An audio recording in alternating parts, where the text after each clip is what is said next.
Hello, and thanks for joining us for Pact. P is for Peter, that is me. This is Miss Astronaut Cowboy Doctor, that's ACD. Together it spells Pact. If you're interested in supporting us, subscribe and follow on YouTube, Spotify, or Apple Podcasts. Tell your friends about our little politics show as well. If you really want to help us out, become our patron at patreon.com/PeterCoffin, or just click the join button below. Either way, joining gets you into the Discord server, gets you exclusive content, and you see some content before everyone else. We stream 6 p.m. Eastern Standard Time every Friday. Thanks ton for tuning in. So Alex said, comrades, and especially Peter and Miss ACD, what do you do to keep joyful and positive while consuming depressing leftist media? I think there is utility in thinking about problem-focused and emotion-focused coping. One of these things works really well when we have control over things, and the other works really well when we don't. And a lot of times we cross-use the one that's not appropriate for the situation in ways that make us feel depressed or even more depressed and like we're not doing anything effective to help ourselves, or it leaves us with a very helpless feeling. And this is just talking generally about coping.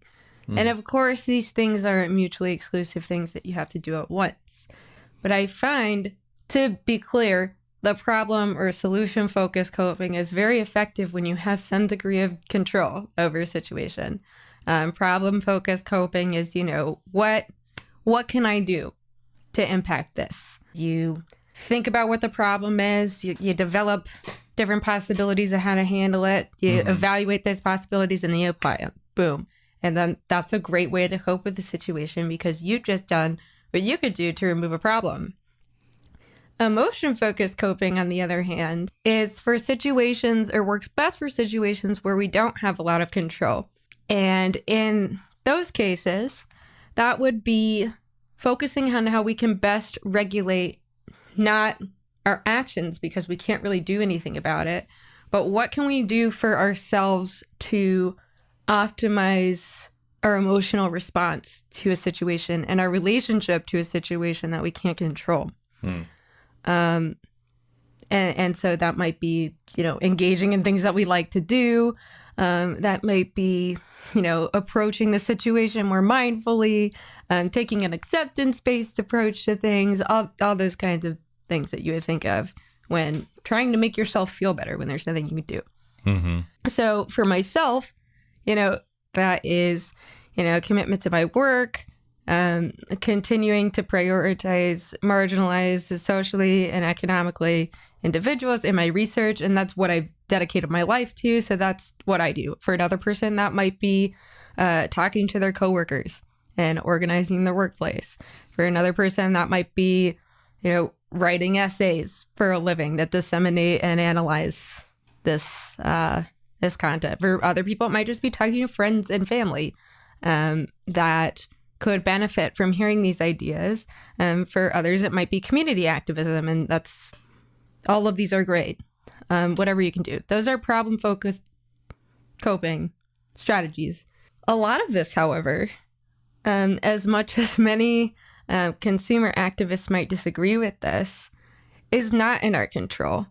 I think a good example of applying problem-focused coping to try to make ourselves feel better in a situation where we don't have control. An example of that might be consuming from certain corporations or entities where your consumption patterns aren't actually affecting change in terms of leftist or communistic processes.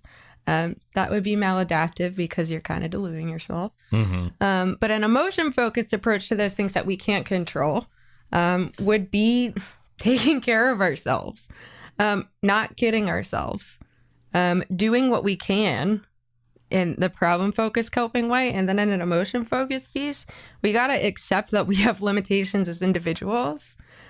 We have to support each other and utilize our social support so that we can all optimize our contributions to these projects while not overstating the possibilities of what we can do. And I think so often it gets difficult in life but particularly in communist spaces and leftist discourse, to acknowledge where that applies. What control do you actually have here and what don't you? And then that emotion focused coping part is so difficult, because then when we're talking about mental health and how to stay joyful and positive, we're not talking about leftist systems. We're not talking about news. We're not talking about what's going on in the world. Staying positive and joyful it's critical that you're focusing on the microcosm of the individual. That's why, Jordan Peterson is probably a good therapist, but not a good politician. That's why you don't follow Jordan Peterson to the revolution. Right. But he probably helps individual people. Or did at some point. I don't think he's practicing currently. I hope not. I actually had a discussion with Norm Macdonald about how Jordan Peterson helped him as a clinician. Wait, like the comedian? Yes, over Twitter DMs. I didn't know that you knew him. Well, we're mutuals on Twitter. I didn't know that. Yeah. Also, but yeah, Norm Macdonald saw me making fun of Jordan Peterson on Twitter, and he messaged me and he said, I actually have been a patient of Jordan Peterson. Oh my fucking God. Norm is a Canadian. And his impression of Jordan Peterson is not that he's a right-wing person, but that he's a good clinician.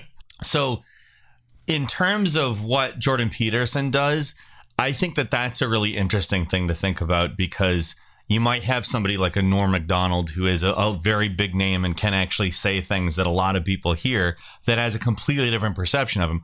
Or you might even have somebody who has read 12 Rules for Life and it helped them in some way, and they have a completely different perception of Jordan Peterson. They might have just needed to straighten up their life a little bit. Cleaning your room is fine. And it works because it's giving you agency over something. Yeah, it's not bad. It's just not a thing that fixes the entire world. Jordan Peterson seems like what happens if you apply helpful strategies for an individual to entire societies. Yeah. And that's exactly what it is. And that's not how it works. So on to what you are saying. Probably the most interesting aspect, I think, about what you are saying is that you framed the individual consumption versus macroeconomic action in a completely different way that I think a lot of leftists don't think about.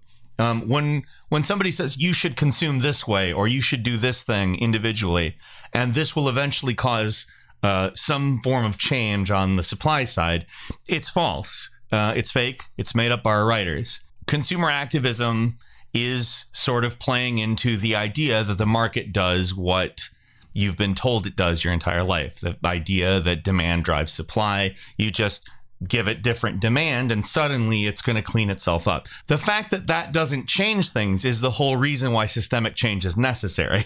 Fucking exactly. I will say, though, because it's at the individual level, if that helps you and makes you feel better, because from a moral standpoint, if that's what you think is good morally, that is fucking awesome. And I'm not dunking on you for doing that. And if that makes you feel better, do it. I will never forget this one time I was going out with one of my best friends, and I had recently consumed a lot of Peter Coffin's content at the time. This was a couple of years ago, or maybe 3 years ago. So I was very evangelical about consumer activism and its inefficacy and things like that. Mm-hmm. Yes, Peter Coffin is fucking a fan. So we were kind of tipped a little bit, and I was not in an argument, but my vegetarian friend was kind of getting on a high horse about being vegetarian and why that he's so much better than all of our other friends and whatever. Mm-hmm. And so that engaged a little discourse at the bar. And I just remember him looking at me and saying, ACD, just let me have this. And I was like, okay. if that's what he needs to help him sleep at night sober, that's fine. good for him.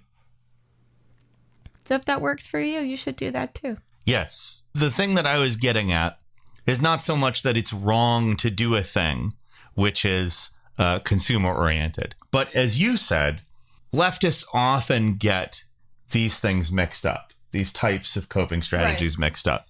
They think to themselves, oh, well, this individual thing that I am going to do for myself is also the thing which will ultimately change the world. Right. We'll bring about communism. Yes. And that's where it gets upsetting. Especially the way that you framed it to me. It's the most important distinction. There's nothing wrong with being a vegetarian, with being a vegan, with not buying things off of Amazon. Like, those are probably, like, from an individual moral perspective, good. Yeah. I mean, if we're talking morality, probably the right choice. The thing is, morality doesn't get us to communism. And it is frustrating when people conflate those things together. Communism isn't that. It's an application of analysis to how we're seeing things in the way that motivates us to moving towards those goals in ways that we do have control over. That doesn't mean you don't live where you live now. Mm-hmm. And if you want to be effective in anything that you do, in having an okay quality of life, of being able to get out of bed, of doing something great, of continuing to breathe, no matter where you are in the range of these things, you have to accept that you live in the conditions that we live in now. And you have to have a life inside the life that we're in now. Absolutely. I get more concerned if I have a patient come in saying that they have no concerns about what's currently going on. Mm-hmm. That is more abnormal to me. And that is where that emotion-focused coping really comes in, because while these things are out of our control, that of course we're going to become depressed, maybe for long periods of time. What is important is being able to apply things that work for you to be able to manage that. Social support probably being a really important one for most people, and like literally scheduling time for yourself to do things that you like, no matter what else you have to do. In any case, I think that the foe in trying to stay emotionally, even just functional, when being so consumptive about, but then also maybe like really actively engaged, and getting burned out by that. The folly is in being unable to successfully differentiate between the controllable and uncontrollable aspects, or if they can, even if they can do that, applying the wrong strategies across what type of situation it is, and trying to enact change where they can't and not trying to enact change where they can.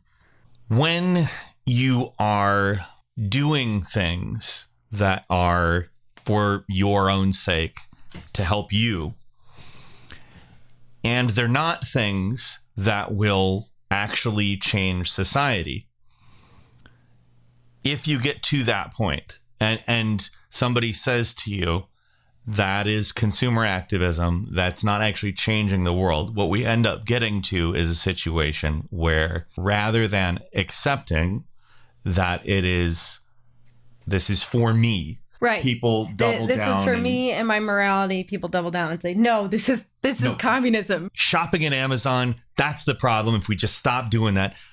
Eating meat, that is the problem. If we just stop doing that. It's like, well, no. We have to get to this point where people start accepting the idea that it is fine that it is just for you. It's good that it is just for you. That's not a bad thing. It's a good thing. It's helping you. It's making you feel better about stuff, you know? And that's not the worst thing in the world. It's just, if you can get past that and understand, like, this is for me, and actually progressing a political program is a different thing.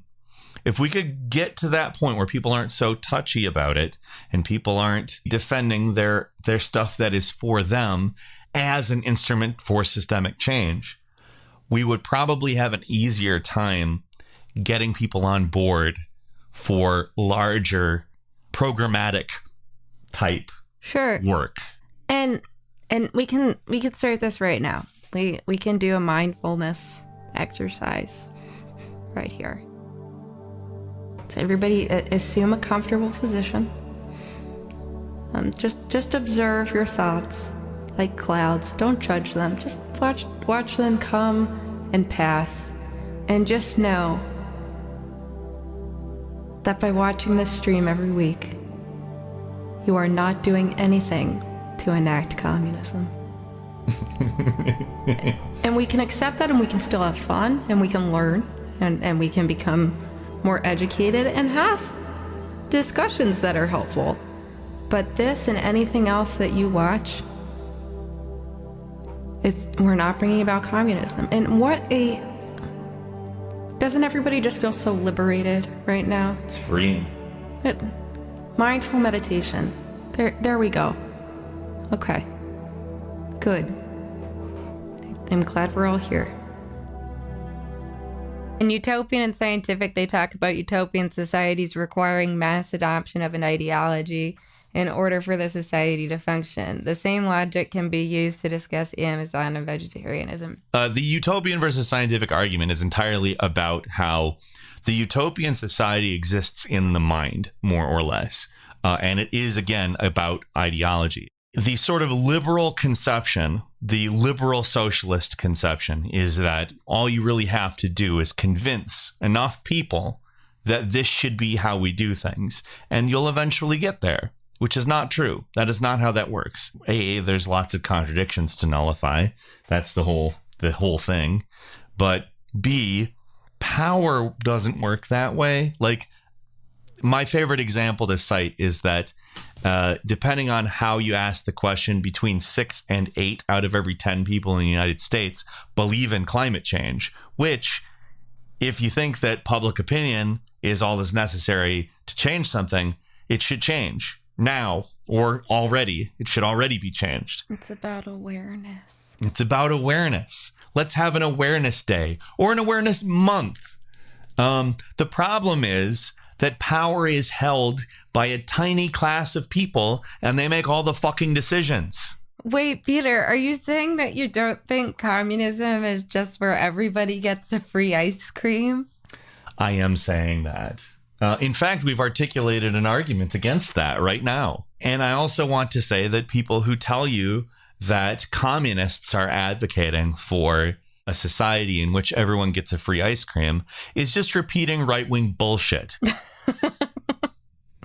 If you happen to hear that somewhere. But I want free ice cream. That's something that can be dealt with when you own the means of production. Right, exactly. That's when you're self-actualizing and your labor is owned by yourself, and you can do that.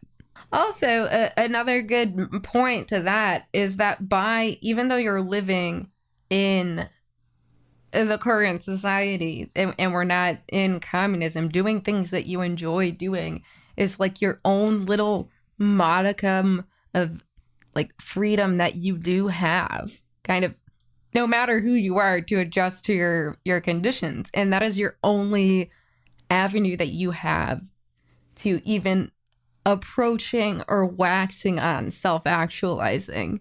12 Rules for Revolutionary Life. Oh my God, that's going to be the book that really takes me off. Yeah. That's all for today. Thanks again for watching. This is Pact. I'm Peter. This is Miss Astronaut Cowboy Doctor. To help us out, click like, follow, subscribe, whatever. Leave us 5-star reviews on Apple Podcasts and Audible. To support us, become a YouTube member by clicking join on the YouTube channel, or become a patron at patreon.com/PeterCoffin. Thanks so much, guys. We'll see you later. Bye. Y'all are great.